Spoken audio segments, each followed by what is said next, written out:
but back almost 3,400 years before that and more, this is what happened. Well, see, I think it should be a headline story, and there have been a lot of people who have been trying to tell this story. And so what I have done is, in my book, Secret Maps of the Ancient World, I've tried to bring the research studies together and bring all these studies together and mention as many as I could so that, how can they deny this any longer? So, now, let's talk about the political ramifications. There's no question on Columbus Day, it's a holiday. Mm-hmm. A lot of people celebrate Columbus Day. Is there information being suppressed anywhere which should get this information out? Well, let me start by saying it used to be in American history books that Chinese had an early presence in the Americas. My father had an old history book that was from the early 20th century that said that. And when I found that out, I went to my research mentor, because I didn't get into this research until after my father was dead. I went to my research mentor, Dr. Cyclone Covey, who's at Wake Forest. And I said, is this true, that it was used to be in American textbooks? And if so, why was it taken out? And he said, well, about the time that Columbus Day was introduced, became a national holiday, because, it wasn't until the 20th century that it became a national holiday. In fact, late in the 20th century, but it was early in the 20th century that it was taken out and people were starting to celebrate Columbus Day, that they took this information out of American textbooks. Where did they go, though, Charlotte? You would think, other than, the majority of Native Americans having some Asian DNA presence, which you contend and which some others contend, right. Where did they go? You would think that there would have been more of an influence then in this country with the Chinese, with the Asians. Oh, the Asians went all over the world. Asian DNA is spread all over the world. But I mean, in terms of, when we came in, we being the Anglos, right? Mm-hmm, right. When the Pilgrims landed and all that, I mean, were there many Asians on this land? And that's my question. Why didn't they all come here in masses?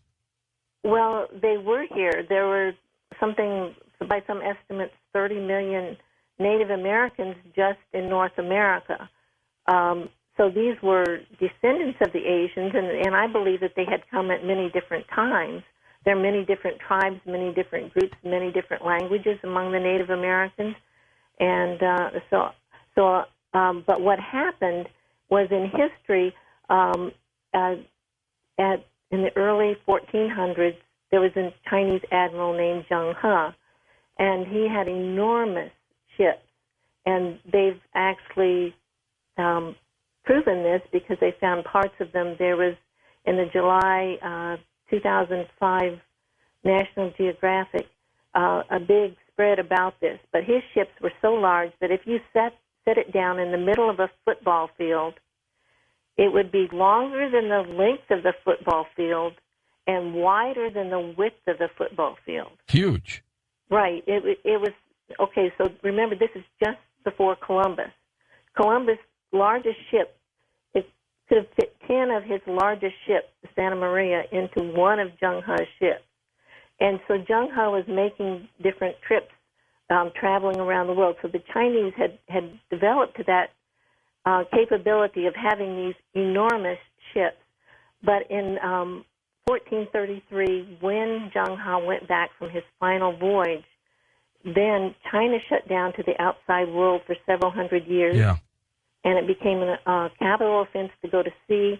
The ships, many of the ships were destroyed. Jeez. The maps were destroyed, and the people forgot where they had been. See, that's what fascinates me. When a culture is so advanced, years ahead of any other one, and then all of a sudden, it just seems to fade away, or the advancing seems to stop.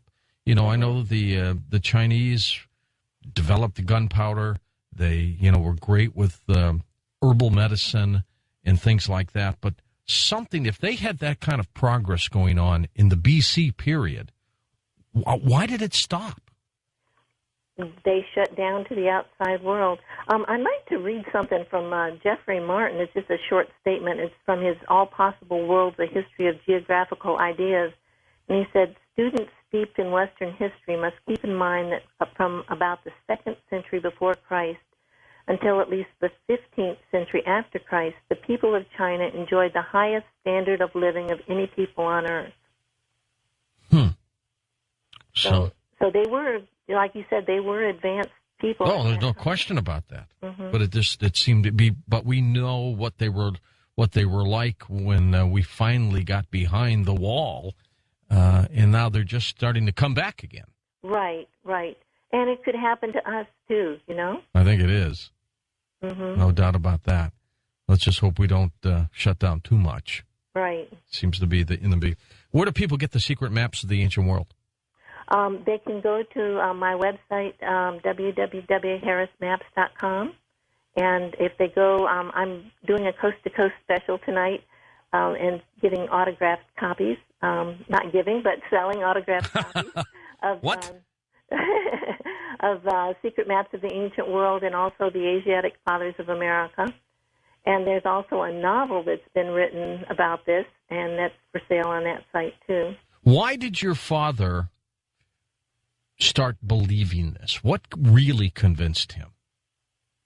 Well, I think it was seeing that map. Just the map alone did it? Well, there were many different things.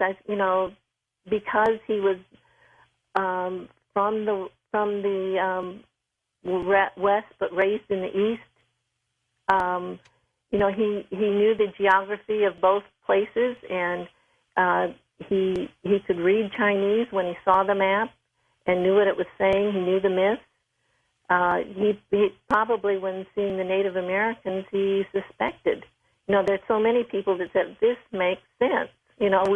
We've suspected this for years, but back to the DNA studies. Could I go back to that just a minute? Yeah, and tell me, who did these studies? Oh, okay.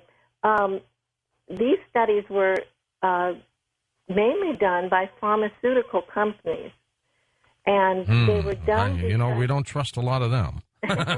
Well, they were done because different ethnic groups respond differently to different medicines. For instance, the Asian children sometimes have hallucinations from taking Tamiflu, which people use, with the current flus that are going around.